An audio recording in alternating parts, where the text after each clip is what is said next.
بسم اللہ الرحمن الرحیم۔ السلام علیکم۔ حضرت عبداللہ بن جعفر تیار قلعہ ابو القدس کی طرف روانہ ہونا۔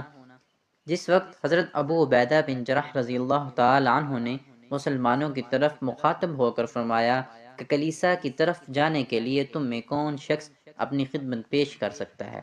حضرت عبداللہ بن جعفر تیار رضی اللہ تعالی عنہ کود کر کھڑے ہوئے اور کہا، یا امین الامت، آپ جس لشکر کو مرتب کر کے روانہ کرنے والے ہیں اسی میں سب سے پہلا سپاہی ہوں۔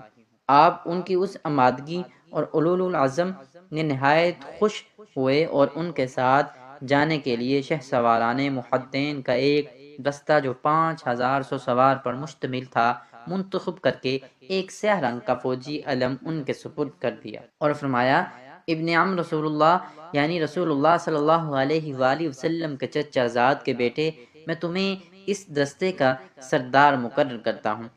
اس گروہ اور دستے میں بعض اہل بدر بھی شامل تھے اور منجملہ دیگر اشخاص کے حسب ذیل حضرات بھی شرف شمولیت رکھتے تھے۔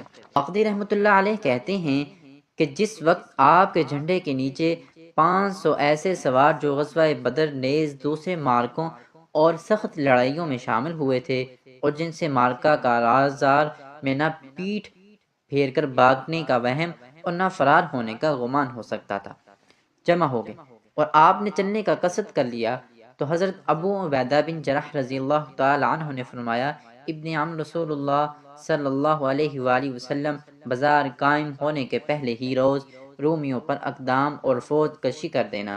اس کے بعد آپ نے انہیں رخصت کیا اور یہ حضرات روانہ ہو گئے۔ وقتی رحمۃ اللہ علیہ کہتے ہیں کہ اس دستے میں وصلہ بن اسقع بھی شامل تھے۔ ان کا بیان ہے کہ دمشق سے کلیسا کی طرف ہماری روانگی شبان المعظم کی 15ویں شب میں نصف رات کے قریب ہوئی تھی۔ چاندنی خوب چٹخ رہی تھی اور میں حضرت عبداللہ بن جعفر رضی اللہ تعالی عنہ کے پہلو میں چلا جا رہا۔ آپ نے مجھے مخاطب کر کے فرمایا، یا ابن اسقع، آج چاند کیسا خوبصورت نکل رہا ہے اور کیا عمدہ روشنی دے رہا ہے۔ میں نے کہا، یا ابن عم رسول اللہ صلی اللہ علیہ وآلہ وسلم، یہ نصف شعبان کی رات ہے اور یہ رات نہایت مبارک رات ہے۔ آپ نے فرمایا، سچ ہے، اسی رات میں رزق اور موت لکھی جاتی ہے اور گناہ بخشے جاتے ہیں۔ میرا ارادہ آج شب بیداری کا تھا۔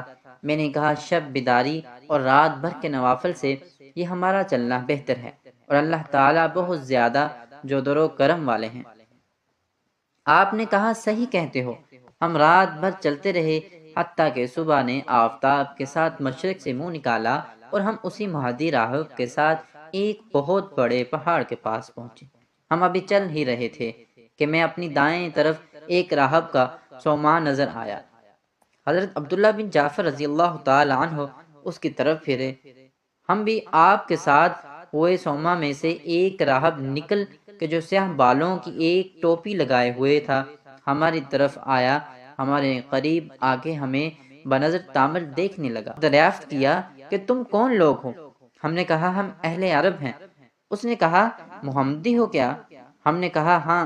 یہ سن کر پھر ہمیں ایک ایک کو تامل نظروں سے دیکھنے لگا، پھر دیر تک حضرت عبداللہ بن جعفر رضی اللہ تعالی عنہ کی طرف تکتا رہا اور کہنے لگا، کیا یہ نوجوان تمہارے نبی کے لڑکے ہیں؟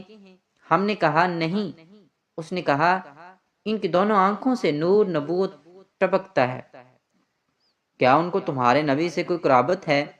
ہم نے کہا، یہ ہمارے نبی کریم صلی اللہ علیہ وآلہ وسلم کے چچا زاد بیٹے ہیں۔ اس نے کہا، یہ ایک پتا ہے اور پتے درخت کے ہی ہوتے ہیں۔ حضرت عبداللہ بن جعفر تیار رضی اللہ تعالی عنہ نے فرمایا، اے راہب، کیا تو رسول اللہ صلی اللہ علیہ وآلہ وسلم کو جانتا اور پہچانتا ہے؟ اس نے کہا، آپ کا نام اور آپ کی خصلت توریت، انجیل اور زبور میں موجود ہے کہ آپ سرخ اونٹ اور برہنہ شمشیر کے مالک ہوں گے، پھر میں آپ کو کس طرح نہیں جان سکتا؟ آپ نے فرمایا، پھر تو ان پر ایمان کس لیے نہیں لاتا اور ان کی تصدیق کیوں نہیں کرتا؟ راہب نے اپنے دونوں ہاتھوں آسمان کی طرف اٹھائے اور کہا، یہ اس وقت ہوگا جب اس سبز گنبد کا مالک چاہے گا۔ ہم اس کے کلام سے تعجب کرتے ہوئے آگے بڑھے۔ راہب ہمارے آگے آگے چل رہا تھا کہ اچانک ہم ایک پرفضا جنگل میں جہاں پانی اور درختوں کی بہتات تھی پہنچے۔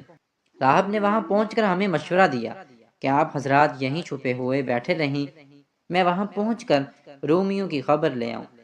حضرت عبداللہ بن جعفر تیار رضی اللہ تعالی عنہ نے فرمایا تجھے جلد واپس آنا چاہیے۔ راہب سرحد کے ساتھ روانہ ہوا اور حضرت عبداللہ بن جعفر تیار رضی اللہ تعالی عنہ اپنی جمعیت کو لے کر ایک پوشیدہ مقام میں چھپ رہے۔ یہاں ہم نے کھانا کھایا، سامان درست کیا، اور جس وقت کچھ رات گزر گئی تو حضرت عبداللہ بن جعفر تیار رضی اللہ تعالی عنہ نے خود بنفس نفیس مسلمانوں کی حفاظت اور نگہداشت اپنے ذمہ لی۔ تمام شب آپ پہرا دیتے رہے۔ صبح صادق کے ظہور پر بارگاہ میں مسلمانوں نے اٹھ کر حاضری دی۔ نماز کے بعد راہب کے انتظار میں بیٹھنے لگے، اور جب اس کے آنے میں دیر ہوئی تو 100 طرح کے گمان ان کی طرف جانے لگے۔ اس کے وہاں رک جانے سے قلق اور مکر و فریب کرنے سے خوف پیدا ہوا۔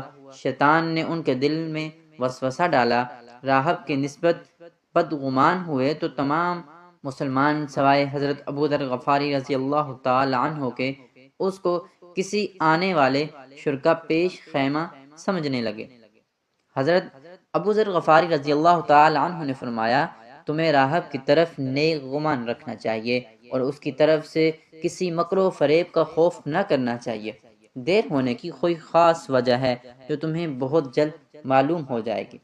یہ سن کر مسلمانوں کی تسکین ہوئی۔ اتنے میں راہب بھی پہنچ گیا۔ ہم اسے دیکھ کر بہت خوش ہوئے، سمجھے کہ یہ ہمیں چلنے کے لیے کہے گا، مگر وہ مسلمانوں کے وسط میں کھڑا ہوا اور ہمیں مخاطب کر کے کہنے لگا، اے محمد صلی اللہ علیہ وآلہ وسلم کے صحابیوں، مجھے مسیح علیہ السلام کی قسم، میں نے جو کچھ آپ حضرات سے بیان کیا تھا وہ بالکل صداقت پر مبنی اور خیانت سے پاک تھا۔ میرا حصول غنیمت کی مجھے بالکل توقع اور امید ہے، مگر اس غنیمت اور آپ حضرات کے مابین ایک معنی حائل ہو گیا ہے۔ حضرت عبداللہ بن جعفر تیار رضی اللہ تعالی عنہ نے فرمایا ایسا کون سا معنی پیش آ گیا ہے؟ اس نے کہا ایک بحرز خار جس کی موجوں کی آوازیں دور دور تک جاتی ہیں، وہ یہ ہے کہ میں جس وقت بازار میں رومیوں کے قریب پہنچا خرید و فروخت شروع ہو چکی تھی۔ حامل دین نصاری مجتمع تھے، مگر زیادہ تر لوگ نیز پادری، راہب، امرا اور سرداران لشکر قلعہ ابو القدس کے گرد جمع تھے۔ اس لیے میں بھی تاکہ ان کی ایک جگہ جمع ہونے کا سبب معلوم کر سکوں انہی کے پاس چلا گیا۔ دریافت کرنے پر معلوم ہوا کہ والی طرابلس نے اپنی بیٹی کا نکاح رومیوں کے کسی شہزادے کے ساتھ کر دیا ہے، اور اس لڑکی کو یہاں اس غرض سے لائے ہیں کہ اپنے دین کی رسم کے بموجب اس راہب کے سامنے اس کی طرف سے قربانی کر دی جائے۔ اس لڑکی کے گرد بہادران روم اور نصرانی عربوں کی مسلح سوار محض آپ حضرات کے خوف کے ڈر سے، کیونکہ وہ جانتے ہیں کہ ارض شام میں مسلمان موجود ہیں، اس قدر جمع ہیں کہ معاشر المسلمین میری دانست میں آپ حضرات کا ان کی طرف پیش قدمی کرنا کسی خطرے سے خالی اور قرین مصلحت نہیں ہے، نیز جبکہ وہاں ایک خلق کثیر جمع غفیر اور ہر شریف و امیر سب ہی موجود ہیں، ایسا کرنا بالکل بعیداز صوب ہے۔ حضرت عبداللہ بن جعفر رضی اللہ تعالی عنہ نے فرمایا تمہاری رائے میں وہ کتنے لوگ ہوں گے؟ اس نے کہا رومی، ارمنی، مصر کے قبطی، یہودی، شامی، اہل سودا، بطارکہ اور متنصرہ کے عوام الناس جو بازار میں ہیں 20,000 سے زائد، اور جو فوجی سامان و حرب سے مستعد ہیں ان کی تعداد 5,000 سوار کے قریب ہوگی، جن کے مقابلے کی طاقت آپ حضرات کسی طرح نہیں رکھ سکتے، کیونکہ اول تو ان کے شہر قریب ہیں، اگر وہ اپنی کمک طلب کر لیں گے تو فوراً پہنچ جائیں گے، دوسرے آپ کی جمعیت کم اور کمک بہت دور ہے۔ رحمۃ اللہ علیہ کہتے ہیں کہ یہ سن کر مسلمان مدبدب ہو گئے، معاملہ نہایت اہم معلوم ہوا، ارادہ منسوخ کر کے واپس لوٹ چلنے کا تہیہ کر لیا۔ حضرت عبداللہ بن جعفر تیار رضی اللہ تعالی عنہ نے فرمایا معاشر المسلمین، آپ حضرات کی کیا رائے ہے؟ مسلمانوں نے جواب دیا قرآن عزیز میں ہے کہ تم اپنے آپ کو معرض ہلاکت میں نہ ڈالو، اس لیے بہتر یہ ہے کہ ہم حضرت ابو عبیدہ بن جرح رضی اللہ تعالی عنہ کی خدمت اقدس میں واپس چلے چلیں۔ اللہ تعالی ہمارے اجر و ثواب کو کسی طرح ضائع نہیں فرمائیں گے۔ حضرت عبداللہ بن جعفر طیار رضی اللہ تعالی عنہ نے مسلمانوں کی یہ گفتگو سن کر فرمایا، لیکن مجھے خوف ہے، اگر میں ایسا کروں گا تو باری تعالی جل مجدہ مجھے بھاگ جانے والوں میں تحریر کر دیں گے۔ میں بغیر کسی عذر خاص کی بارگاہ میں پیش کیے کبھی نہیں لوٹ سکتا۔ جو شخص میری مدد کرے گا اور مجھے طاقت پہنچائے گا، اس کا اجر و ثواب باری تعالی جل مجدہ کے پاس ہے، اور جو شخص لوٹ جائے گا اس سے کوئی پرس نہیں ہوگی اور نہ وہ کسی عتاب کے مستحق ہے۔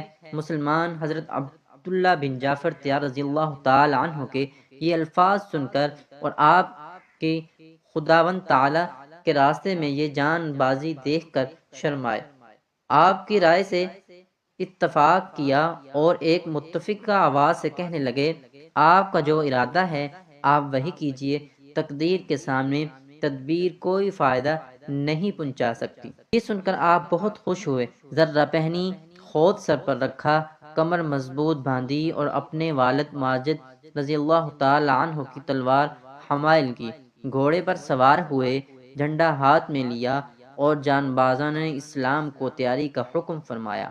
بہادروں نے زریں زیب تن کی، ہتھیار لگائے اور اپنے اپنے گھوڑے پر سوار ہو کر راہب سے کہنے لگے کہ تو ہمیں دشمن تک پہنچا دے، انشاءاللہ تعالی العزیز تم بہت جلدی رسول اللہ صلی اللہ علیہ وآلہ وسلم کے فداکاروں سے تعجب میں ڈال دینے والے کارنامے ملاحظہ کرے گا۔ وصلہ بن اسقع رضی اللہ تعالی عنہ فرماتے ہیں کہ یہ دیکھ کر راہب کا چہرہ فک اور رنگ زرد پڑ گیا، کہنے لگا کہ اب آپ حضرات اپنی رائے سے چل رہے ہیں، میرے اوپر کسی طرح کا الزام عائد نہیں ہو سکتا۔ حضرت ابو ذر غفاری رضی اللہ تعالی عنہ کہتے ہیں کہ میں نے حضرت عبداللہ بن جعفر طیار رضی اللہ تعالی عنہ کو دیکھا کہ آپ نہایت مہربانی اور شفقت سے راہب کے ساتھ پیش آئے اور قریب 1 گھنٹے کے اس کے ساتھ چلتے رہے۔ اس کے بعد اس نے کہا کہ اب آپ اس قوم سے بالکل قریب ہیں، صبح ہونے تک اسی جگہ ٹھہرے رہیں اور صبح ہوتے ہی تاخت و تاراج شروع کر دیں۔